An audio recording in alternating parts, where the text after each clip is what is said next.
How can you evaluate unsupervised clustering without true answers? Imagine trying to judge a painting without knowing what the artist intended. That's similar to evaluating clustering algorithms when you don't have any labels or ground truth. In machine learning, especially in the area called unsupervised learning, we often need to see how good our clusters are without having predefined answers. So, how do we do that? The key is to look at the structure of the data itself.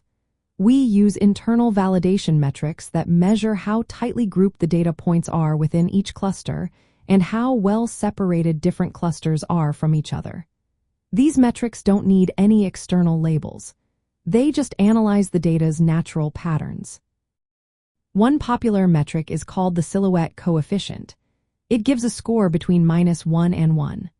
A score close to 1 means the data points are nicely grouped and far from other groups.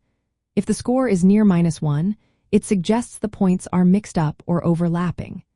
It compares how close a point is to others in its own cluster versus how close it is to points in the nearest other cluster. Another useful measure is the Davies Bouldin index. It looks at how similar each cluster is to its most similar neighbor. It calculates the average ratio of within cluster distances to between cluster distances. Lower scores mean the clusters are compact and well separated. The Calinski-Harabasz index, also called the variance ratio criterion, checks how much the clusters differ from each other compared to how spread out the points are within each cluster. Higher scores indicate better, more distinct clusters. Sometimes, visualizing the data helps a lot. Using techniques like principal component analysis or T-distributed stochastic neighbor embedding, you can reduce the data to 2 or 3 dimensions. Then, you can see if the clusters look separated and meaningful. In real-world applications, like customer segmentation or image generation tools, these evaluation methods are essential. They help ensure the clusters make sense and are not just random groupings.